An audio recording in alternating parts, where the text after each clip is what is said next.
Buenas tardes, darles la bienvenida a un nuevo programa de Herencia y Coherencia, historias que cambian vidas, realizado por Cerval en Radio Universidad de Chile y transmitido por nuestro canal de YouTube Centro Cerval Chile.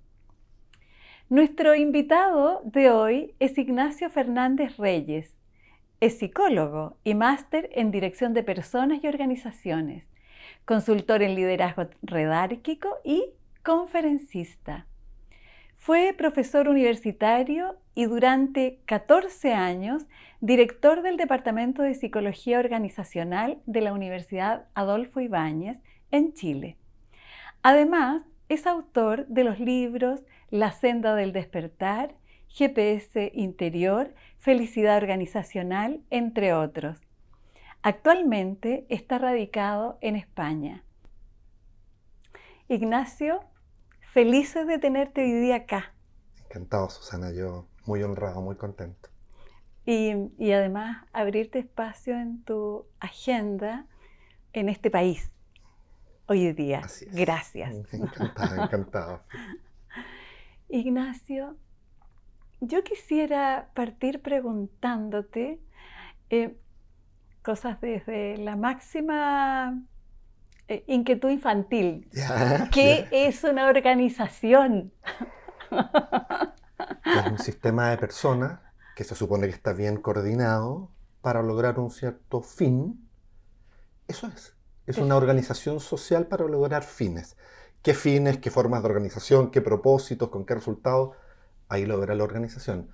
Pero es bonita la pregunta porque son patrones organizacional. Entonces, Genial. un centro de madre, Es una organización. por supuesto, y una familia, y funcionan sistémicamente igual que una empresa que quiere ganar dinero. Y cuéntanos, ¿cómo fue tu aproximación o el recorrido para llegar a trabajar en y con organizaciones? Es largo. A ver, yo estudié psicología y me titulé como psicólogo clínico. Genial. Yo quería ser como tú, no es una broma. Y me di cuenta en las primeras sesiones que no tenía paciencia, que el uno a uno no me era confortable. Me sentí un poco incompetente, me sentía sin herramientas para poder ayudar a las personas y también tenía una narrativa de impacto. En ese momento tenía 21 años, 22 años. Ajá. Quería impactar a más gente. Impactar. Y ahí fue, ok, probablemente que hay un tema con las organizaciones. Y ahí estudié y me arrojé al mundo de ser empleado. Rápidamente fui gerente y entré a ese mundo con una cierta dificultad, porque mi papá también fue psicólogo organizacional. Entonces yo tenía el tema de diferenciación. Yo no quería hacer lo mismo.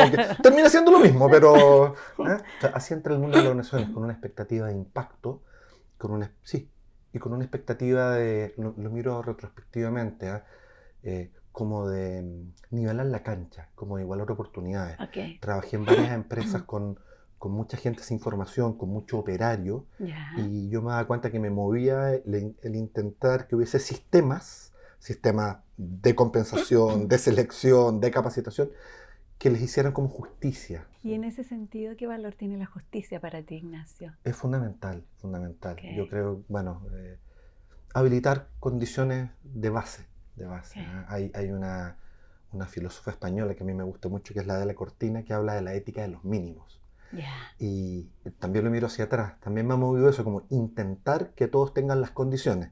Porque a mí lo que no me gusta de la meritocracia es que se asume que uno se rasca solo. Y no, pues uno viene de un país, de una cultura, de unos papás, de una familia, de unos ancestros. O sea, esta lógica de yo me rasco solo y es meritocrático es para un poquitito, mira hacia atrás. Y hay gente que ahí está con mucha desventaja. Y esto de los ancestros, cuéntame qué influencia, bueno, ya mencionaste que tu papá era psicólogo organizacional, pero ¿qué influencia tienen los ancestros en la construcción de tu rol? Uy, bien profunda. A ver, me voy a ir por la línea paterna primero. Mis dos abuelos paternos muy trabajadores. Mi abuela, dueña de casa, costurera. Mi abuelo, empleado público, con 5 hijos, que les costaba mucho llegar a fin de mes. Okay.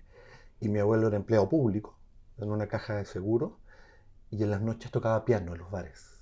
¡Qué lindo! Entonces, yo miro eso del lado de mi familia. Ahí proviene mi padre.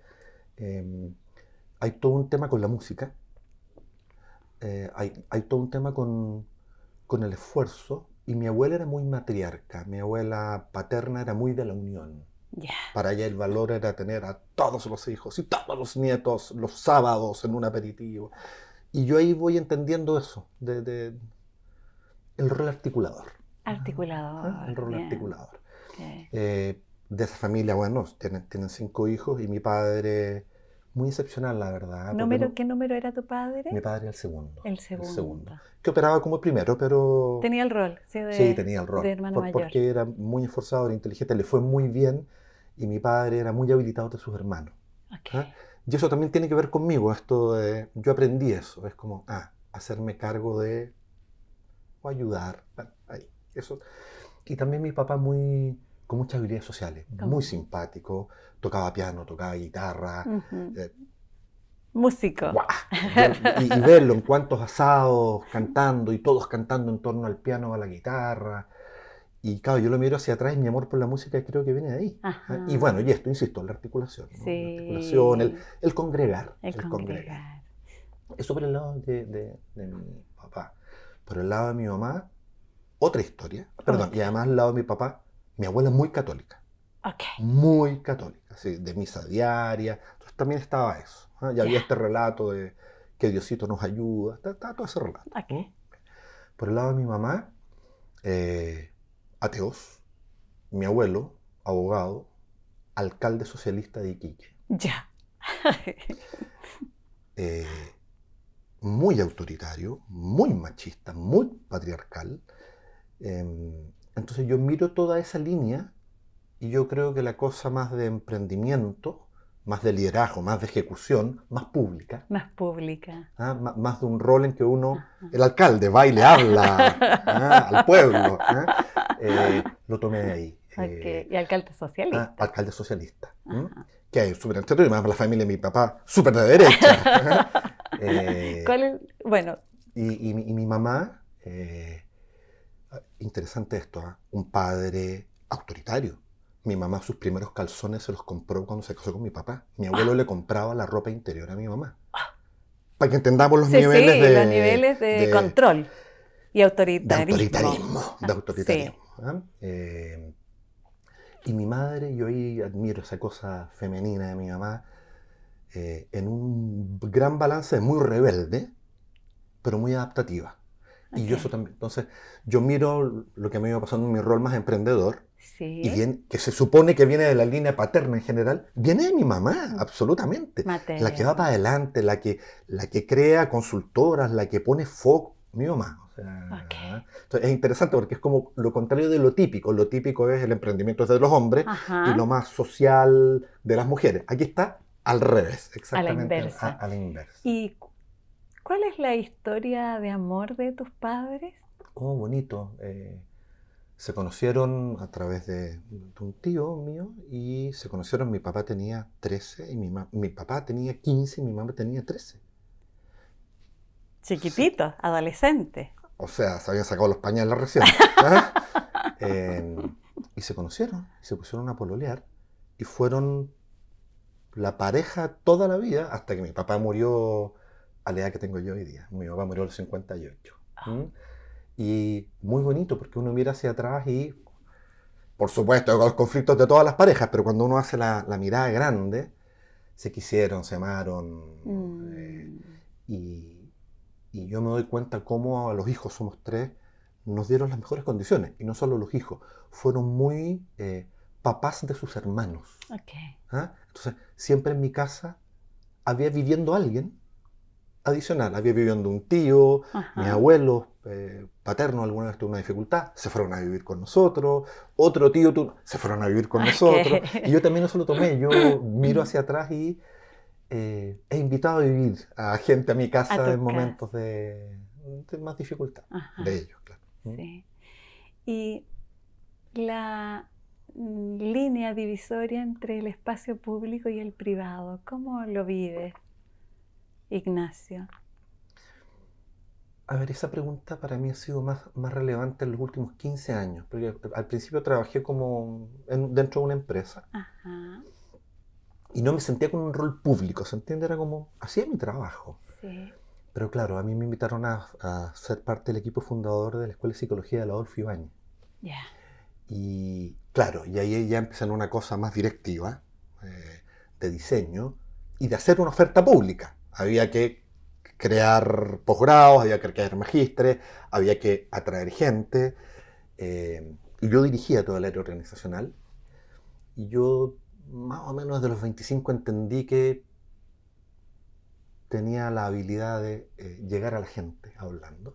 Empecé a dar cursos, charlas. Entonces ahí, con el objetivo de posicionar a la Escuela de Psicología de la Adolfo Ibáñez, yo tomé un rol muy público.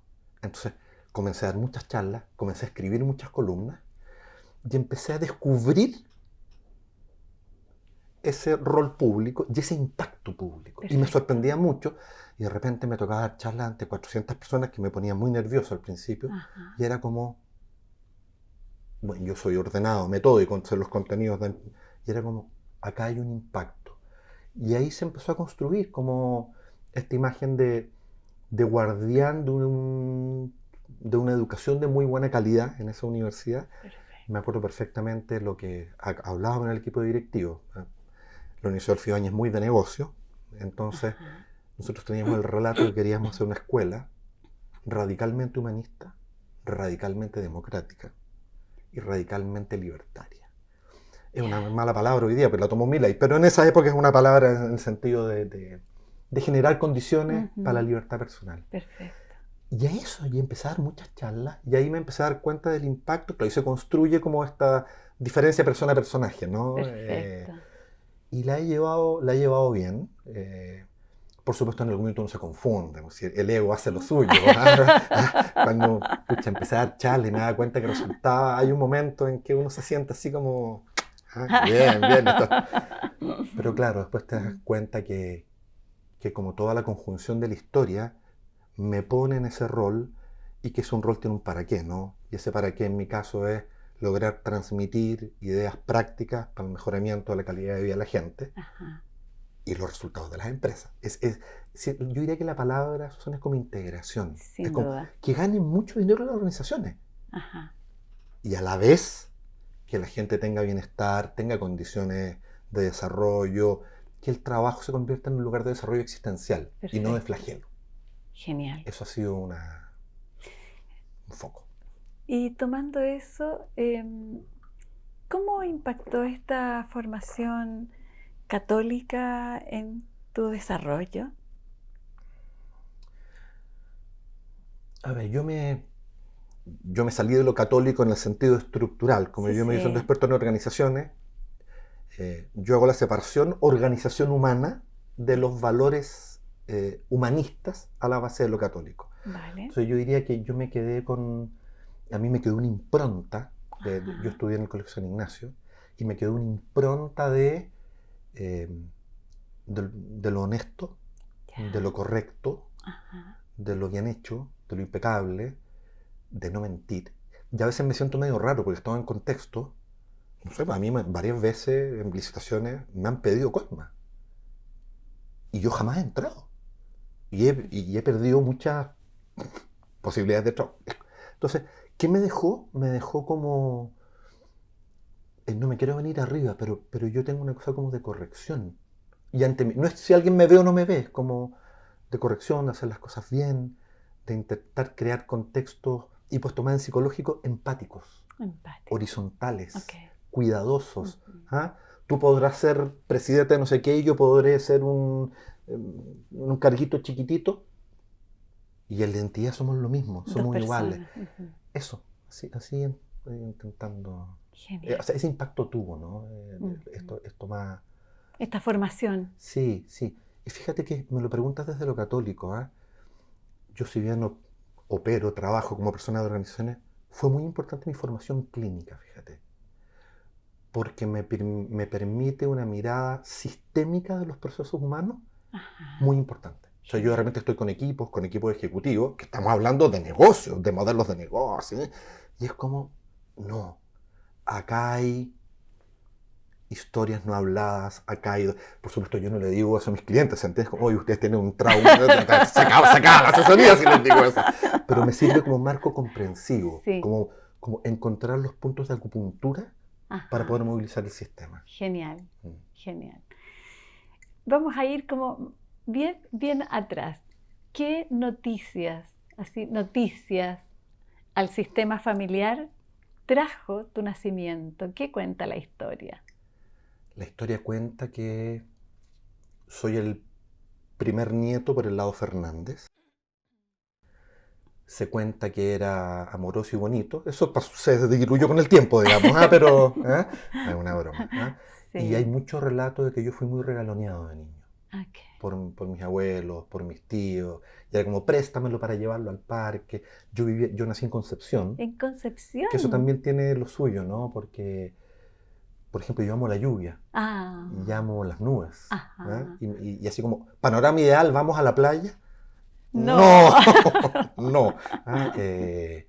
También hay algo importante. Mi papá fue psicólogo de la empresa Huachipato y fue dirigente de fútbol de Huachipato. Y esto también me marca, porque yo de niño chico viajaba con el equipo de fútbol. Genial. Y soy apasionadísimo del deporte y de Huachipato, actual campeón del fútbol chileno. Eso, entonces, ¿qué noticia trajo? Como... Yo lo recuerdo con mucho cariño y mis tíos, que ya están grandes, son súper cariñosos conmigo y está permanentemente este relato. Entonces, como yo era el primer nieto y el primer primo, también creo que hubo una cierta cosa de que uno va abriendo camino, ¿no? Y tus primos te van mirando. Como referente. Sí. Un referente, sí. Sí, además yo era buen alumno, era tranquilo, entonces en términos como del rol. Sí, del rol. Fui buen estudiante, fui buen hijo, me empezó a ir bien en el trabajo. Entonces, eso. Bien. Y en el proceso de ser buen estudiante, ¿cómo va confluyendo esto de que tomas la opción de estudiar psicología clínica en primer término? Fue interesante. Mis dos papás, mi mamá también es psicóloga, entonces los dos psicólogos, pues no me presionaron para nada. Tengo una anécdota. Estamos hablando, mi papá ya murió, tendría 80 y algo. Y yo me acuerdo que en tercero medio, pero fue para provocarlo. Le dije, papá, yo creo que puedo ser actor. Se espantó, fue la única vez que me dijo, ¡no! Y me dio los argumentos que tenía a la mano para decirme que no en ese minuto. Y yo sabía que era algo humanista. Sí. Y yo postulé a psicología, a ingeniería comercial y a filosofía. Y bueno, quedé en ingeniería comercial y en psicología. Y es raro, porque tienes que decidir. Yo estaba haciendo la fila para matricularme y era... ¿Qué? Y fue intuitivo. Y creo que ahí sí hay una cosa como del colegio. Yo tenía en esa época un rato muy de servicio. Me acuerdo, tenía 17 años y era... Yo necesito ejercer un oficio que me permita servir. Perfecto. Y yo creo que por eso además elegí lo clínico. Lo organizacional hoy día ya tiene un rol mucho más integrado en términos de la psicología. Pero en los años 80, plena dictadura en Chile, ser psicólogo organizacional era ser como capitalista vendido al sistema. No, sí, trata de decirlo tal cual. Traición, alta traición. Traicionero. Claro, sí, alta traición. Y por eso entré ahí Sí, entretenido. Fui ayudante en muchos ramos. Soy de los ratitos que les gusta la estadística, entonces fui ayudante de investigación, Genial. Pero además era ayudante de psicoanálisis. Como con los dos mundos. Muy entretenido. Hay dos mundos. Es que es interesante, porque yo miro mi vida y creo que he transitado en dos mundos. ¿Verdad? Y ahora ya de más grande, ya lo que estoy, ¿no? Es integrar, tejer. Lo digo ahora mirándolo y me quedo muy contento, pero miro mi vida y ha sido muy tensionada. Yo siempre creía que tenía que elegir algún mundo. Me pasa profesionalmente, yo he escrito algunos libros y son organizacionales o de transformación personal. Entonces, dos mundos. Sí, y es interesante, porque, por ejemplo, un libro que escribí hace un montón de tiempo se llama GPS Interior y tiene dos partes. ¿Ya? Tiene una parte que se llama liderazgo personal, que es una manera de autodesarrollo, y Ajá. por otra parte organizacional. Y todo el mundo, casi todo el mundo me dice esto, me dice, "Mm, está bien tu libro", se percibe la crítica, y yo digo, ¿qué te pasa? Y la gente más de desarrollo personal me dice, esa parte me encantó, la otra, qué capitalista. Y la gente más organizacional me dice, qué notable lo organizacional. Y lo personal, qué volado. Ah. Así como, bueno, De más. Y Ignacio, ¿cómo fue que entraste en la academia? a ver, yo trabajaba en empresas, renuncié, estaba en una consultora de mi papá, Ya. y uno de mis mejores amigos de la universidad, psicólogo clínico, Ajá. eh, me llama y me dice, me pidieron un estudio en la Universidad de Adolfo Ibáñez para ver si crean la carrera de psicología. Y él era psicólogo clínico, no tenía la mirada organizacional. Eco. Y éramos súper amigos. Y me dice, ¿me puedes ayudar? El estudio lo hizo él y yo lo ayudé en la construcción sistémica, ¿no? Y Perfecto. la verdad diseñamos juntos el proyecto, lo hizo él, por favor, no quiero que se entienda bien. Yo hice ¿Qué? mis aportes organizacionales más sistémicos. Yo diría que lo que sucedió en esa conversación con Jorge Sangüesa fue que construimos un sueño, no nos dimos cuenta. ¿Ah? Ah. Eh, pero estaba en la fase de él tenía que representarle al directorio de la universidad. Y yo lo ayudé como amigo. Y un día me llama y me dice, aprobaron la creación de la escuela, voy a ser el decano, ven a trabajar conmigo, hagámoslo juntos. Y para mí fue un momento así como, yo estaba en el mundo organizacional, de consultoría, dirigía una Ajá. consultora, 15 personas, tenía un montón de clientes, me iba bien. Bien. Además, un desafío, pero acompáñame y te pago esto, que era menos de lo que... La academia siempre es menos Lo que... sabemos. La academia... Y yo ahí reduje un poco la consultora Ya. y empecé a trabajar, así entré en la academia. Entré por la formación de la escuela y fue muy bonito porque yo siempre he sido muy curioso, he leído mucho. ¿Ah? Ajá. Y ahí tuve un rol de gestor, directivo gerente, pero a la vez de constructor de programas académicos. Y eso me hizo muy feliz, ¿eh? Me hizo muy Ah, feliz. Así entré a la academia. sí. Así, sí. Por ahí se cumple esta vocación de servicio, ¿no? Sin duda, sin Sí. duda, sin duda. Ujú. Sí, cuántas reuniones estratégicas viendo cómo podíamos ampliar la oferta de la Adolfo Ibáñez con la segmentación que tiene y Sí. abrirla y que fuera llegar a más gente, Ajá. porque construimos una educación de muy buen nivel, de muy Ok. buen nivel. Sí, ahí se cumple esa Se vocación. cumple esa integración, Sí, sí, ¿verdad? sí, sí, yo lo miro, yo renuncié ahí el 2017, ya llevaba 15 años y quería hacer otras cosas. Lo miro con mucho amor, lo miro con mucho amor, Bien. es uno de los proyectos laborales existenciales más bonitos de los que he sido parte. Sí. Y ya que mencionaste el amor, Ignacio. Eh, el amor. Eh, dos respuestas en dos niveles. ¿Eh? Ajá. Eh, a ver, en tres niveles. De niño me sentí amado. Sí, me sentí amado. Yo lo miro ahora hacia atrás y me sentí deseado, me sentí querido. Ya, eso en un dominio. Eh, yo tengo una cosa intensa, entonces he amado intensamente eh, a mis hijos profundamente, Ajá. a mis tres parejas intensamente, Ajá. y me tomó años salir de la noción del amor romántico. Ya. ¿Ah? Y ahora estoy en una cosa más de amor universal, Ajá. de amor por lo viviente. Yo encontraba un poco naif hace muchos años atrás cuando alguien decía, es que el amor es el motor de mi vida. Yo lo miraba con cara de ¿Qué es ya, no sé, o eso? sea, bueno, ahora voy entendiendo esta cosa del amor como algo cohesionador, ¿no? Como algo, sí, integrador de lo viviente, de lo Ajá. sintiente. Y sí, yo diría que el amor es uno de mis atractores existenciales. Genial. Igual es fuerte decirlo, ¿ah? Porque es como, yo no digo esto en general, pero Mm. pienso y es como, sí. Y por ejemplo, los proyectos de trabajo a los que me están invitando, sí tengo un sedazo interno de decir, ¿esto va a aportar? Entonces, claro, no me pregunto, esto va a generar amor en la organización, pero es como, Sí. esto va a generar impacto positivo, esto va a abrir posibilidades, esto va a generar bienestar. Los resultados es obvio, eso es un desde, Ok, ese es un desde. sí, así como, ¿Ah? Entonces yo diría que me moviliza mucho, Susana, me moviliza mucho. ujú, sí.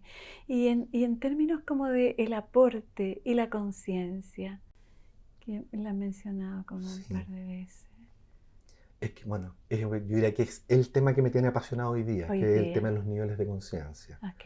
Entonces, en una mirada muy cuidadosa, fenomenológica, como bien compasiva, es mirar a con quien esté, trabajando, por ejemplo, y entender que cada persona está en un cierto nivel de conciencia y no lo hago con ningún juicio crítico, de más alto, sino que, está en esta banda, en esta banda de conciencia, y en esta banda de conciencia, estas son las ideas, estas son las posibilidades.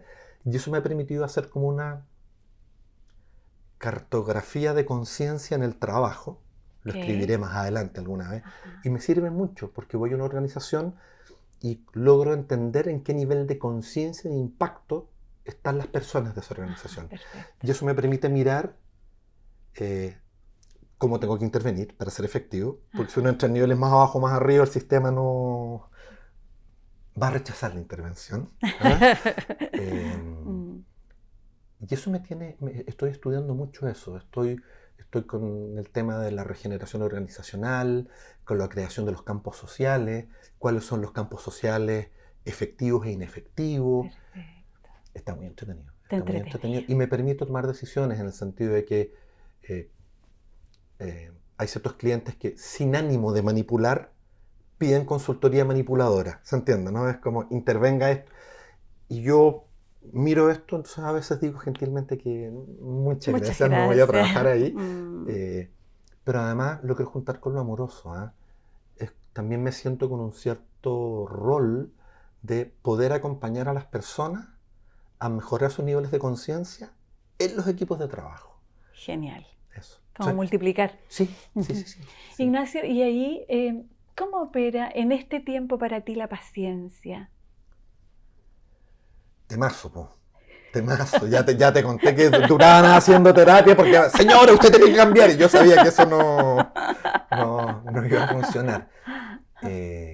Ha sido una conquista. Mira, hay una cosa que puede parecer un poquito lateral. Yo tenía una cosa muy acelerada. Y me conté eso. Yo soy ejecutivo, tengo que ser rápido. Y me he dado cuenta con los años que el ritmo natural de mi soma, de mi Ok. cuerpo, es lento. Que si tengo que acelerar, acelero y lo hago bien. Pero que necesito, sí, como seguir el ritmo de mi organismo. Eso por una parte. Lo que no quita que Sí. era muy impaciente. Ok. ¿Y por qué? Bueno, soy impaciente. ¿Y qué me ha ayudado mucho?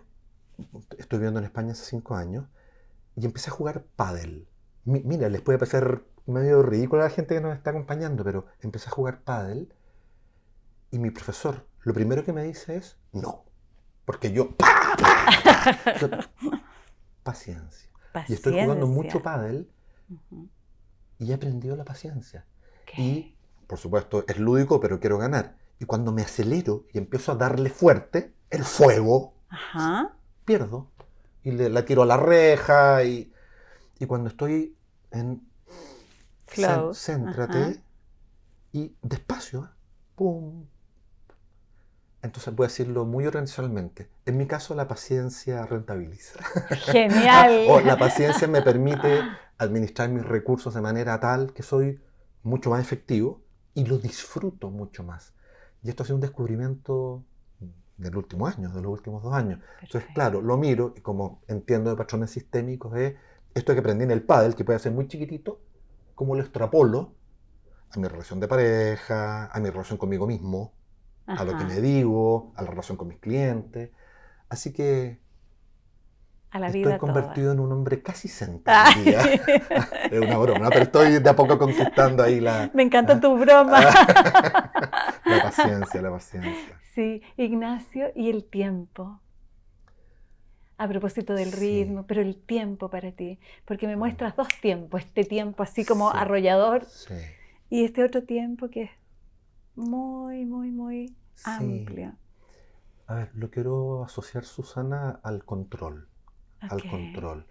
Eh, yo provengo de una escuela racionalista, controladora.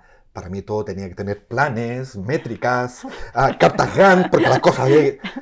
Y una conquista con la paciencia y con el tiempo ha sido entender, ¿cómo digo esto? Que hay un que en la energía de la vida hay un ritmo natural Ok. y cuando yo me conecto con eso, como sin tiempo, me conecto con eso, eso tiene un tiempo natural. Me salió medio rara la explicación, pero entonces, si yo lo quiero acelerar, no va a poder ser. Si lo quiero atrasar, tampoco va a poder ser. Como que hay unos autores de liderazgo sistémico que dicen algo que a mí me vuela en la cabeza. Dice, la gente cree que el liderazgo lo ejercen los seres humanos desde afuera. Y dice, los sistemas se autolideran con ritmos naturales. Y yo he ido entendiendo eso. Porque trato de... Me contratan para generar aceleramiento y Aceleramiento. productividad. Genial. Y no se puede. Entonces, mi relación con el tiempo está siendo ser testigo e intentar entender el ritmo natural, ver si se puede apurar y aceptarlo. Entonces ya no estoy en el control, estoy más bien en la observación de qué es lo que es, cuál es el flujo natural, ver si se puede acelerar, eso es cierto, eso es cierto. Eh, eso. Claro, como coordinar efectivamente, ¿no? Eso, Ajá. pero a un tomate, por mucho que uno le dé ánimo, no va a madurar antes. Aunque lo mires. No, y vamos, tomate, te quiero ver. Con los grupos humanos es más o menos lo mismo. Entonces, mi relación con el tiempo está siendo de aceptación, de Ok. aceptación. Además tiene que ver con que voy teniendo más años, duermo menos, leo más, medito más. Entonces, el tiempo se me va poniendo más relativo, fíjate. Sí, es interesante Buenísimo, eso. sí, sí. Ignacio, la muerte de tu padre. Sí. La muerte de mi padre fue un maná de enseñanza. Yo tenía 34 años. Entonces, claro, tiene toda una cosa. Mi padre murió muy rápido. A mi Mm. padre le detectan un cáncer el 16 de diciembre y se murió el 2 de enero. Mm. O sea, suena raro. Por una parte, gracias, fue corto. Sí. Gracias, fue corto. No sufrió él. Ujú. No sufrimos el sistema. Pero Mm. fue suficientemente largo para tener las conversaciones que hubo que tener, para cerrar, para despedirnos. No le ocultamos nada a mi papá. Papá, esto es, digamos. ¿Cómo se lo vivió él? ¿Cuál es tu percepción? Me acuerdo perfecto. Mi mamá y yo ya sabíamos que mi papá tenía cáncer, entonces nos dice, le contamos, no le contamos. Por supuesto. Entonces estaba el médico, mi mamá, los tres hermanos. El médico le cuenta a mi papá. Y mi papá baja la cabeza, así, voy a hacerlo, hace esto. 20 segundos. Y Ok. después, bien. Y yo miro para atrás y se debe haber dicho, me tengo que morir bien y tengo que cuidar el sistema. Ok. Y se murió armónicamente, se murió bellamente, fue cuidadoso, gentil. Desde que supimos que se moría hasta que se murió pasaron 4 días. Eh, Se murió como él quería. Llegó Mm. toda la familia, los tíos que vivían fuera de Chile llegaron. Estuve inconsciente un día. eh, yo nunca había visto morir a alguien y fue raro, fue bello. ¿Cómo se va el hilo de la vida? Mm. Eh, Eso. Claro, por supuesto, esto lo elaboro ahora, en ese minuto igual es duro. Yo era el mayor, entonces me tuve que hacer cargo de todos los El trámites, rol. del rol, de todo lo que Sí, toca, ¿no?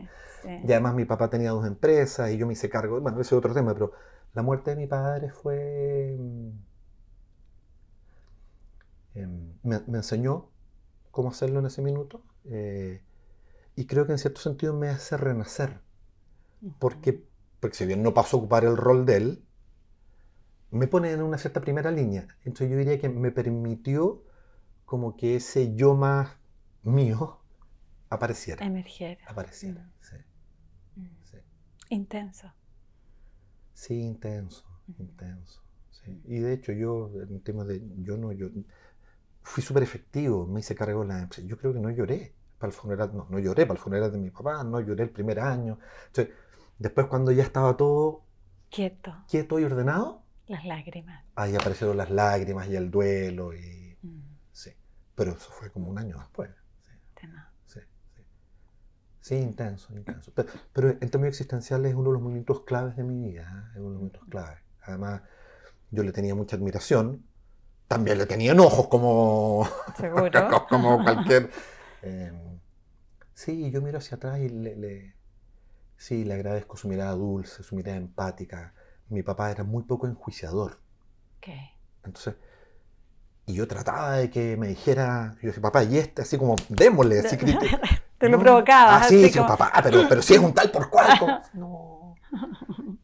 Bonito. Yo diría que él hizo mucho modeling. Okay. Mucho modeling de ejemplo. Porque no nos predicaba, no nos decía, usted debe ser empático. No. Pero ahí está el valor de la unión, ahí está el valor de que las diferencias sociales son irrelevantes ante la humanidad. Bueno. Todo aquello. Sí, sí, sí, muy bonito, muy bonito. Sí. Y para ti, estar en el año aniversario de la muerte de tu padre, ¿qué significa? Ignacio. Ha sido muy importante siempre, Susana, porque yo traía una coincidencia de fechas. Como una sincronía. Con mi padre. Mi padre se casó a los 22 años, yo me casé a los 22 años. Mi padre tuvo cáncer a los 28 años, y yo tuve cáncer a los 26 años. Y varias otras. Entonces, si uno sigue la progresión, yo era un yogur con fecha de vencimiento, pues, a los 58 años. De más. Y esa idea, que nunca me ha atemorizado, yo diría que fue un impulsor a decirme, tengo que mirar qué creo yo que hizo mi padre, o que no hizo mi padre, para morirse a los 58, y ahí el psicólogo que yo soy tiene sus análisis, y fue, tienes que hacerlo distinto. Porque yo me di cuenta que hasta más o menos los 25 yo iba imitando la ruta. La ruta y los patrones conductuales que llevaron a la ruta. Entonces fue, no, hay que hacerlo distinto. Okay. Y ahí, bueno, mucha meditación, psicoterapia, ver, intentar probar caminos distintos. Pero es verdad, Susana, que hay como una fantasía de espada de Damocles, ¿eh? Y yo me acuerdo, yo decía, mi papá se murió cuando él tenía 58 años, 3 meses. Pero mira el detalle. Sí. Y yo un día fue como, 58 años, 4 meses. Ya. Se fue. Y qué power, no lo había pensado. Y es como, bien, ahora empieza otro tiempo de mi vida. Otro tiempo de mi vida. Sí. Y es bonito, porque en esta lógica de aprender de mi padre, yo lo vi hasta los 58. De aquí en adelante, la hoja en blanco la escribo yo. Exactamente. Genial. Sí. Genial. Sí, power. Está bonito. Está lindo. Sí, está desafiante. Sí. Y la madre. Mi madre, bella, bonita. Linda. Sí, mi mamá es bonita. Ídola, tiene 81 años, lúcida, activa, social, vive en un lugar de campesinos y ella es la secretaria del comité de aguas, entonces pone su educación al servicio de... Y eso yo lo encuentro admirable. Y está en taller de poesía, está en taller de teatro. O sea, a mí me encantaría tener hoy la energía que tenía mi mamá. O sea, también con un historial. Es muy admirada por las mujeres, porque enviudó de mi papá, se reemparejó, se volvió a casar, volvió a quedar viuda. Fue bien dramático, pero bueno, porque una operación y murió en la operación. Bueno, una persona muy linda, su segundo marido. Después se vuelve a emparejar. ¿Ya? Entonces, claro, ponte por favor una conversación de mujeres. Mi madre ídola, o sea, se reempareja a los 58, después a los 61, después a los 65. No, se pasó. Genial. Pero ahora ya sentó cabeza. ¿No? Entonces está bien, mi mamá intensa, intensa. Y yo he aprendido con ella es tan intensa que está el riesgo de que ese fuego nos queme. Ok. ¿Ah? Entonces yo diría que mirado hacia atrás, agradezco la intensidad, el emprendimiento, el foco, y también he aprendido La distancia prudente. porque si entra mucho me puede quemar, ¿se entiende? Sí. ¿Ah? Qué entretenido Sí. cuando escuché esto, no lo hemos hablado nunca, no lo hemos hablado nunca. Pero eso. Sí. Y O sea, tu fuego interno viene de mamá. absolutamente. Ok. No, absolutamente. Y me pasa una cosa súper interesante porque pues yo creo que yo tengo una cosa infrecuente y es que puedo ser muy masculino, pero tengo mucha función femenina. Mucha función femenina. Y yo se lo agradezco a mi padre. Porque él la desarrollaba, ¿no? O sea, yo creo que la función femenina me la enseñó mi papá. Ajá. Y que la función masculina me la enseñó mi mamá. Estoy extremándolo un poquito, sí, ¿no? Pero, sí. ¿ah? Es como polarizando un poco, Sí, desde allá sí, viene. Sí. Y es súper interesante esa amalgama. Y también ha sido muy interesante porque mi madre intensa ha tenido que aceptar a sus hijos y a este hijo intenso también. Intenso también. Intenso también. Y yo admiro mucho cómo mi mamá cambia. Esto que uno de repente dice, no, es que la gente después de los 70 no cambia. Y yo veo a mi madre en movimiento permanente. Y lo veo en la relación conmigo y con otros. Y es como, mi mamá de hoy día, que cumplió recién 81, es distinta de mi mamá de 77. Y eso es como, ¡guau! Notable. Se puede. Se puede. Se puede. No, Ajá. no. En una esquina mi mamá tiene una cosa como de ídola para mí, así como, sí. Mamá, Sí, sí. bonito. Lindo. Sí, bonito. También son esos dos mundos, ¿no? El mundo de lo masculino y el mundo Sí. de lo femenino que Sí. se empieza como a integrar. Exactamente, Ajá. exactamente. Eso, femenino, masculino. Organización, resultados, procesos. Perfecto. Exigencia, cuidado de las relaciones. Transformación personal, transformación organizacional. Ajá. Entonces, eso. Sí. En cierto sentido he ido aprendiendo a tejer. Sí, y además no son excluyentes. Para ¿no? nada. Gracias, me demoré muchos años en darme cuenta que tenía que integrarlo, pero ya estamos en ese tiempo. Bien. Y que tiene un símil con mi proceso personal también, pues de yo ir integrándome mis fragmentos. Bueno, eso. Y de este fuego interno quiero preguntarte, Ignacio, por la rabia. El gran motor de mi vida. Corta. Claro, me demoré mucho tiempo en darme cuenta que la rabia podía ser constructiva. Okay. Estoy hablando de la conceptualidad. Sí. Entonces, yo, sí, bueno, provengo de una formación muy enjuiciadora. Yo estuve en el colegio católico y yo a los 21 años era insoportable porque enjuiciaba todo. Ya. El púlpito moral. El púlpito moral. Púlpito moral. Ya. Extraviado. Ese otro extraviado. Qué divertido. No, sí, ahora divertido, era dramático, pero era dramático. Entonces, es observador, más estos deseos como de generar buenas condiciones, sí. A mí me hizo ser muy crítico y me pasaba así, voy a hacer tal como, ¿cómo este gerente está haciendo esto? Esto no se hace en el maltrato.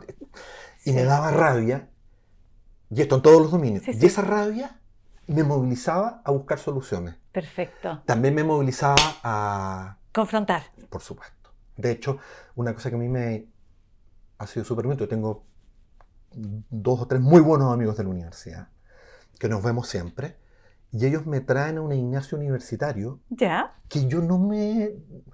O sea, es como, no, si cuando jugábamos fútbol, tú, qué sé yo, siempre asertivo y directo para decir las cosas.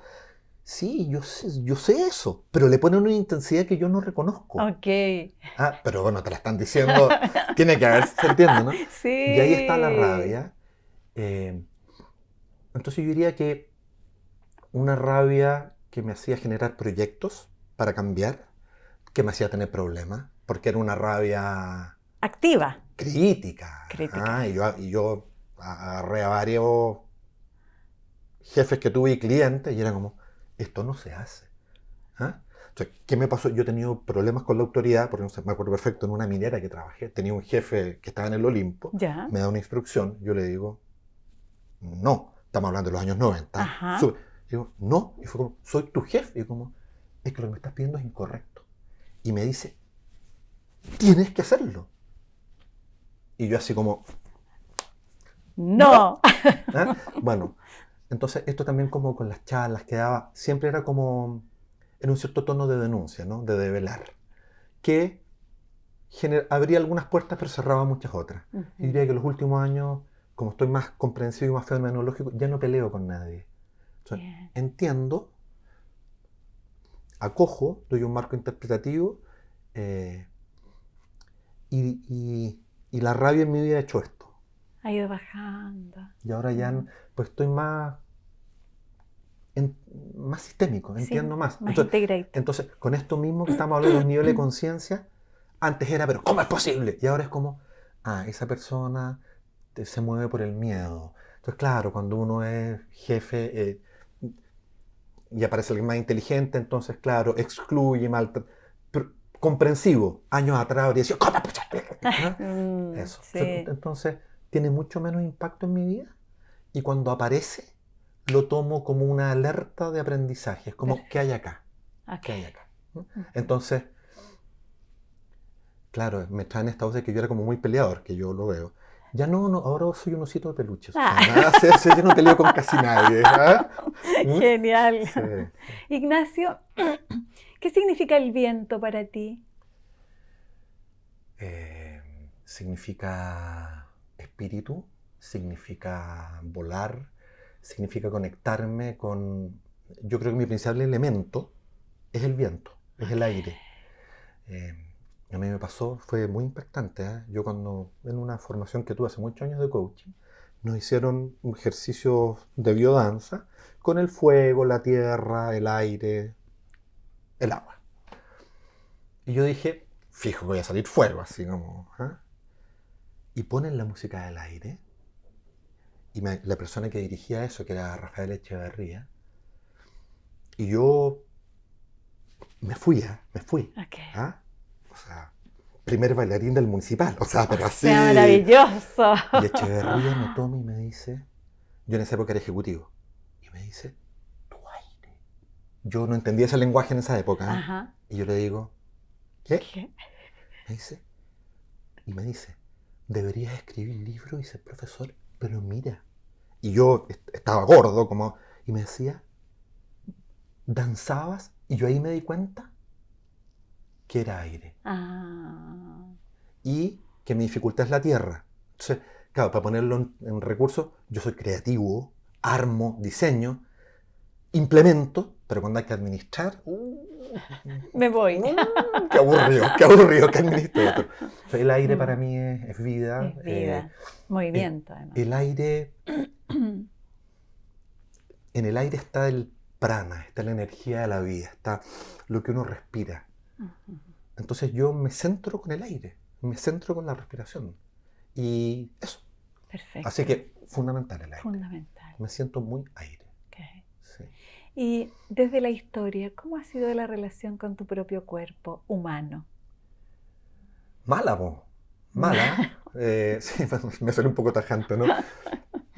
Porque mi mamá siempre con el tema de peso sobrepeso. Mi mamá siempre a dieta. Desde que yo tengo uso de razón. A dieta. A dieta. Y yo también con tendencia a subir de peso. Entonces como probablemente excepto entre los 14 y los 18 años, 19, que estuve flaco y jugué fútbol, el resto del tiempo siempre ha sido con sobrepeso. Y una razón como de no querer a mi cuerpo, como de no masacar la polera en la playa. Como, como de ocultar de el ocultarlo, cuerpo. De ocultarlo, de vergüenza. Y eso ha ido muy lentamente cambiando. Y en los últimos años voy aceptando mi cuerpo, voy cuidándolo más. me sirve un poco esto de que el cuerpo es un templo que tiene que estar lo más limpio, vital y purificado para poder hacer bien lo que tengo que hacer. Perfecto. Eso es de los últimos 2 años, es reciente. Ujú. Entonces, ¿en qué estoy? Estoy en la etapa de aceptar, querer y cuidar mi cuerpo. Noticia en desarrollo. Noticia en desarrollo. ¿Ah? Pero en eso. Pero me constituyo desde ahí. Sí, O sea, sí. entender que en el cuerpo hay cognición corporal, entender que en el cuerpo hay sabiduría, Ajá. entender que el cuerpo marca los ritmos. Eso ha sido muy interesante. Muy interesante porque le quita un cierto papel de dirección a mi intelecto. ¿Ah? Y es como el intelecto es secundario. Sigue los ritmos de tu cuerpo. Por supuesto que aparecen cosas que no me gustan, y a mi mente no, pero es como, ahí está la sensación. Entonces, yo diría que yo aprendiendo a entender que la sensación sentida, que el entendimiento intuitivo, que la inteligencia de mi corazón, es lo que guía la existencia. Y que la mente está al servicio de hacer que eso se transforme en acción práctica. Perfecto. Esto lo escuchara el Ignacio de 22 años, lo manda al psiquiátrico de una, así, pero de una. Se subiría al púlpito no, moral. Sí, extraviado, por supuesto. Sí, sí. ¿Y la culpa? Brutal la culpa. ¿No? Brutal. Yo diría que eso es una cosa muy, muy católica, flagelante que me quedó. Dar hasta que duela. Okay. Dar hasta que duela. La culpa con el dinero. No es que yo sea millonario, para mí me ha ido bien. Sí. Entonces era como, pero ¿cómo yo voy a tener dinero? Perdón, así como casi perdón. Eso. También yo me he separado, entonces quizás es la culpa más intensa, la culpa de no haber estado... O sea, fui un papá siempre súper presente, pero la culpa de haber generado un dolor en mis hijos por la separación. Eso me tomó muchos años de resolverlo. Igual que la rabia, la culpa ya no me mueve nada, Susana. Ya no lo había pensado, pero como intento hacer las cosas bien, ante lo que yo considero que es bien, por supuesto. Sin duda. Y soy dedicado a eso.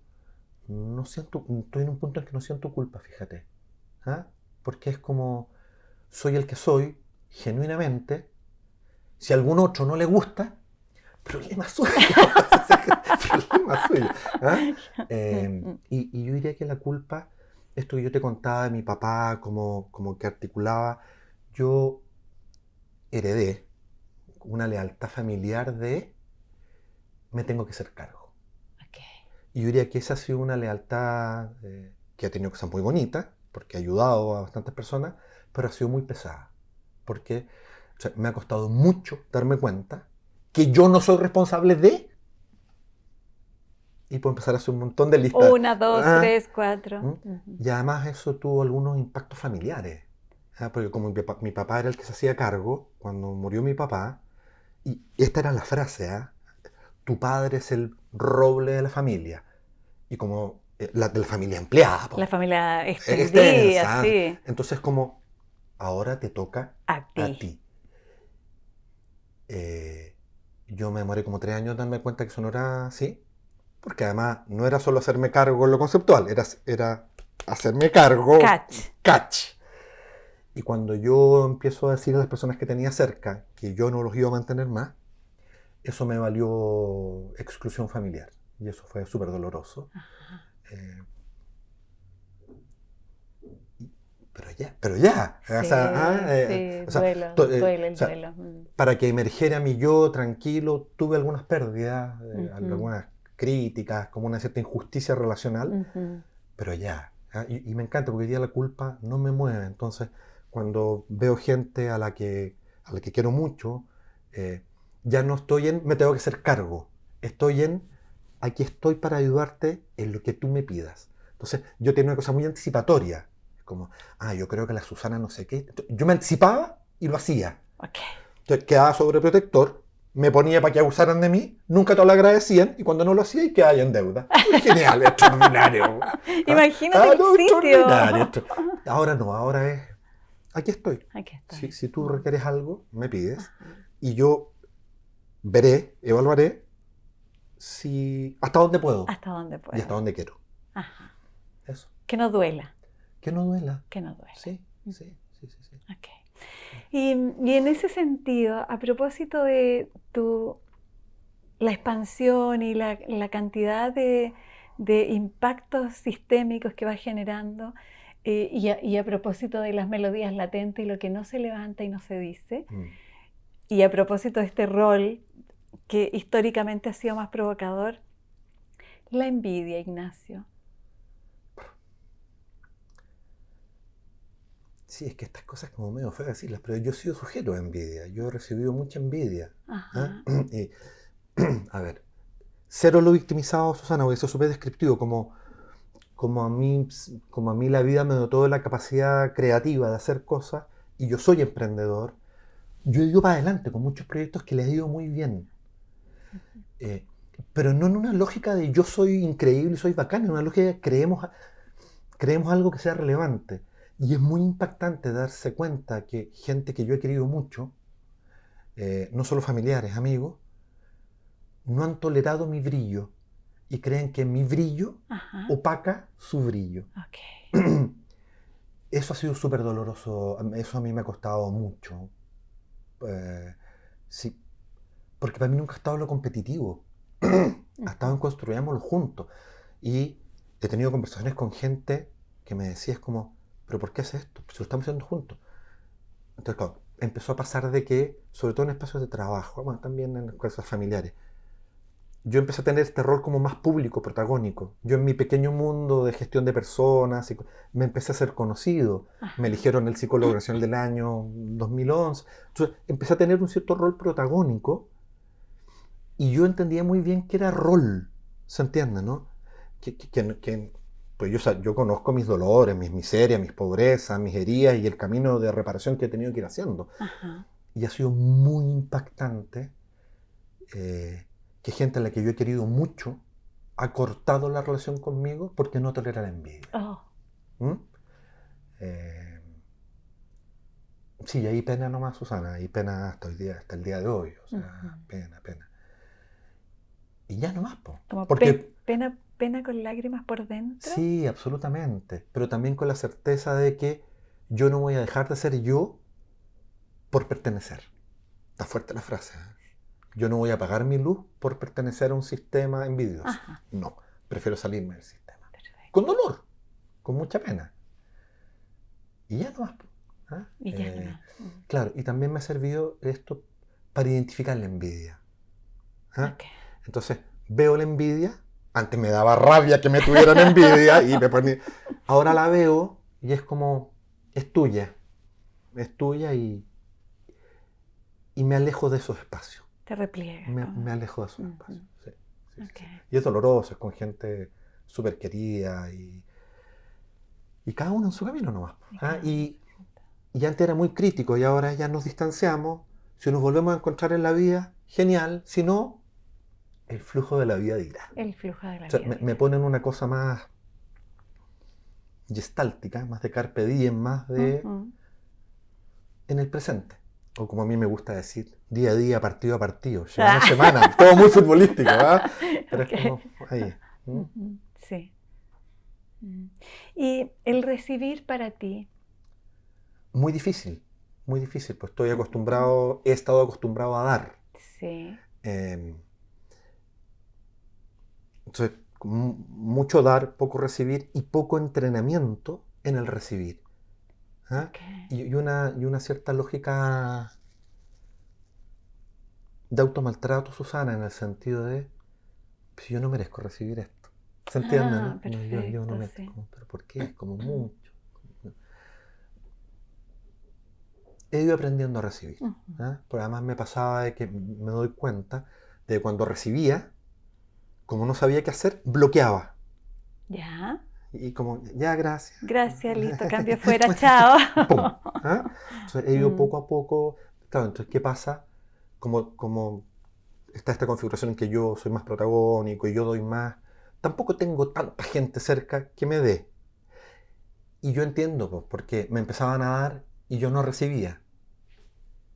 Entonces, por supuesto, se dejaron de dar. Ajá. Y yo eso lo entiendo, sí, es una respuesta natural a mi... A la distancia. A la distancia. ¿Ah? Pero he aprendido con mis hijos. ¿Ah? He aprendido con mis hijos. ¿Ah? Mis hijos dan su cariño, dan su sonrisa, dan su reflexión. Y eso a mí me hace muy bien. Eso a mí me hace muy bien. Ahí no hay riesgo en recibir, ¿no? No, claro. Se llama un pensamiento económico. ¿Eh? Si me dan, quedo en deuda. Ah. Y no quiero tener deudas con nadie. Okay. Pero es como un mecanismo castrador, po. Y automático. No, ya es como, claro. porque yo quiero estar neteado. Claro, no, ya quiero que la cuenta corriente esté en cero, no quiero deberle a nadie. Es como la cuenta corriente emocional. Es como transaccional. Sí, es que eso, fíjate que lo he visto en términos de intercambio. Y es loco, porque cuando yo doy, yo no doy en esos términos. Exactamente. Yo doy nomás. Lo doy porque les tengo cariño. Y no me quedo en la lógica de... Me deben. No me pasa eso, pero al revés sí me pasa. Cuando me dan voy a quedar comprometido y no quiero quedar comprometido. Ok. No quiero recibir para no quedar comprometido. Ahí se va al lado económico, ¿no? Y no quiero ser exigido. Perfecto. Me debes... No. Ok. Sí. Lindo, así como mirarlo desde estos dos mundos. Sí. Veamos cómo se integran, sí. ¿No? Como... No, y bueno, por supuesto observo que tengo esta lógica de intercambio en el recibir. Entonces, poco a poco, porque me cuesta, es como, ya recibo el cariño de mi esposa, recibo el cariño de mis hijos, recibo el cariño de algunos clientes. El cariño es un poco largo, el agradecimiento. La gratitud. El agradecimiento, y es como... Sí. Y además yo también he tenido un rollo con mi rol público, ¿no? Porque a mí me pasa que de repente doy charlas, y me ha pasado muchas veces esto, ¿eh? Como, se te acerca gente al final de la charla y te dice, voy a ser textual, ¿eh? Yeah. Maestro, su charla me cambió la vida. Y yo digo, maestro, yo soy un pichiruchi. Y eso ya es como... Y me pasa esto, es como, no soy maestro, qué bueno que lo que... Claro, ya lo tengo bastante resuelto porque, o sea, no sé, mi lógica es, a través de mí yo puedo... Sí, a través de mí, soy como un instrumento de decir algunas cosas. Sí, sí. O sea, el maestro no soy yo, el maestro es la vida. Okay. Eso. Ignacio, se nos ha ido el tiempo. Quiero igual preguntarte tu propia muerte. Dos cosas con eso. Estoy tranquilo. Diría que estoy preparado. Gracias a mi padre creo que sé cómo morir. Okay. Eso por una parte. Y por otra parte, que sería para darle hartas vueltas, creo que me queda bastante tiempo para hacer cosas. Ajá. Y en ese sentido la muerte la veo más lejana. Perfecto. Pero si fuera mañana, no hay ningún problema. Y es importante esto. Yo el miedo más grande que he tenido en mi vida, yo de adolescente, yo el mayor miedo que tenía era a los muertos. A los muertos. Y ahora no. Ahora es como... No es que la quiera invitar luego, digamos, no, pero... No. Pero tranquilo. Y siento que la muerte me va a llegar cuando aquello que yo considero que tengo que hacer se haga. Esté listo. Y a eso le falta todavía. Eso le falta. Sí. Bien. Ignacio, gracias por esta preciosa entrevista. Gracias a ti, Susana. Qué lindo el espacio. Gracias. Muchísimas gracias. Gracias.